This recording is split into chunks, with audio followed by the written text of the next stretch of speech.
Patriotism is the organizing passion of modern political life in the United States, yet its vitality defies obvious explanation.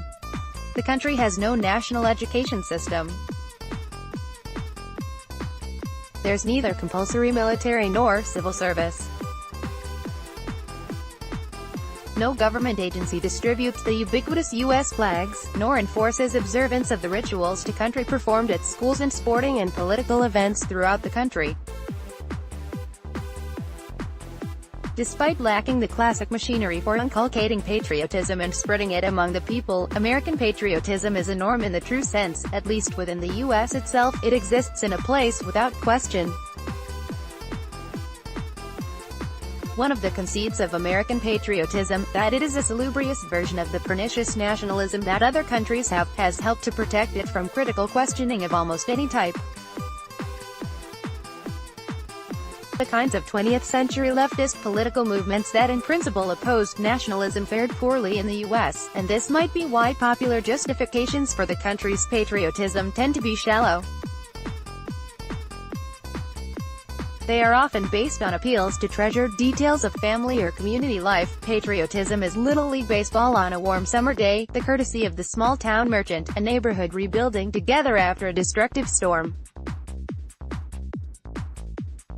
All nationalisms make sentimental appeal to intimate but generic experience, and the effects can help to raise armies and start wars. They carry, in other words, formidable political force. But they are not any kind of serious moral or intellectual case for patriotism. American patriotism is in some ways old. It is notable for being perhaps the first nationalism in the fully modern sense of the concept, i.e. the loyalty to nation of a kingless people. Some of its defining qualities have changed very little, including the distinctive cult of the Founding Fathers, which began while they were still living. The strength of the preoccupation with the Founders is that it is an open way to demonstrate national belonging. Talking about the Founders, declaring loyalty to them and their texts, has been second only to military service as an effective way for immigrants and descendants of slaves to assimilate, and to become, at least in one sense, American. The great weakness of this preoccupation with the Founders is that it's a convoluted, limiting device through which to think about the world today, much like the country's overestimation of its constitution, yet it plays an outsized role in American political debate and thought. Most patriotisms enlist territorial rivals in the required role of the enemy. France has Germany, India has China, Britain has France. But America's particular historical experience in the New World reshaped this need. The U.S. colonized a very rich continent without ever facing a real geopolitical rival. Lacking a serious competitor for land and other resources, American patriotism turned to the task of conjuring ideological enemies, drawing on an Anglo, especially Puritan, propensity for recasting outsiders as fearsome maleficents. The Puritan minister Cotton Mather, 1663–1728, gave this impulse a paradigmatic expression when he speculated that the devil resembled either an Indian sagamore or a French dragoon.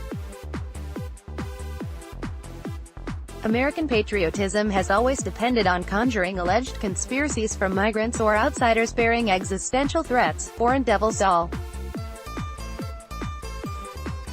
Throughout the 19th and into the 20th century, it was Catholicism. The Anglo-establishment held Catholics to be unreasoning and beholden to priestly power, unfit for the obligations of citizenship. That's why people who take the oath to become citizens must renounce allegiance to any foreign potentate, that is, the Pope.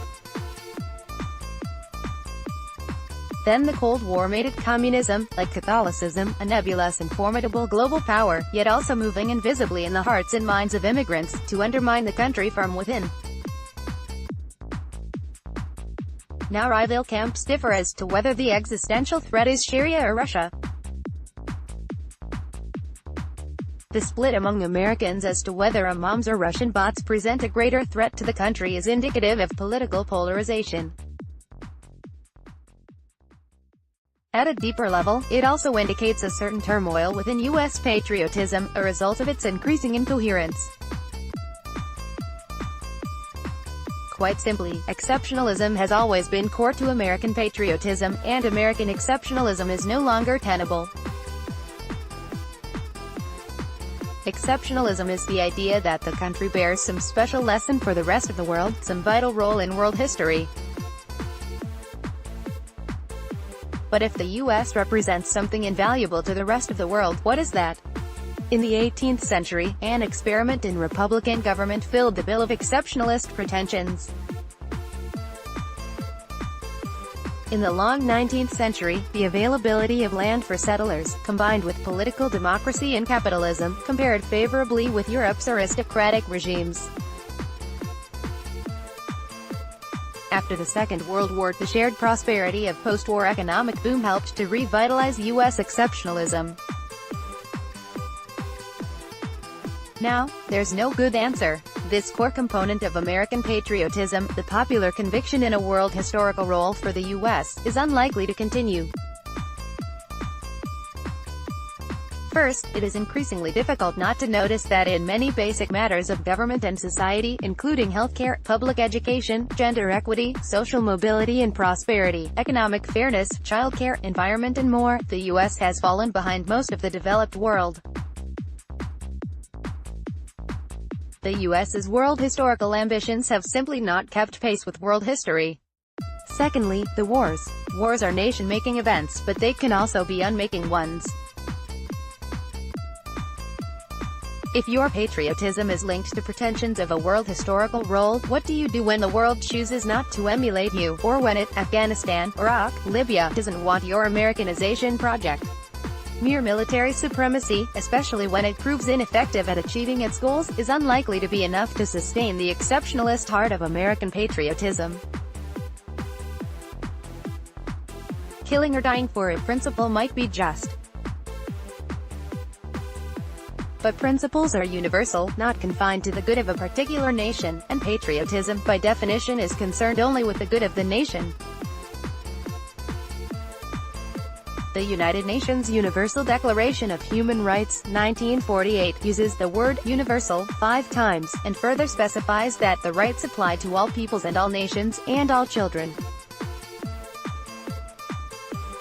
The universality of the Declaration is just a recent instance of an ethics of reciprocity put forward, in some form, by almost all religions and moral systems, but not by patriotism.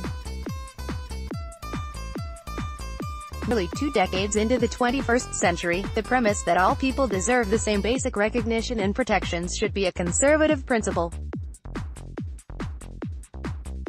Patriotism, however, elevates to its highest expression killing and dying for the nation. This might be an aspiration, if you care for such ideals, but it cannot be a principle. The sacred status of American patriotism in the U.S. indicates only an ideological strength, not moral or intellectual soundness. The right-wing nationalism resurgent in many places, including the U.S., has convinced many Americans that reasserting patriotism is necessary, or at least politically strategic. But questioning American patriotism is a greater opportunity, and might also be a more pragmatic course, since some of its historical foundations are unraveling.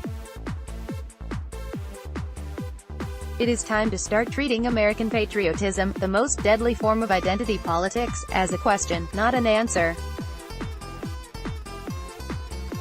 Subscribe to our newsletter daily, weekly updates on everything new at Aeon. Republish politics.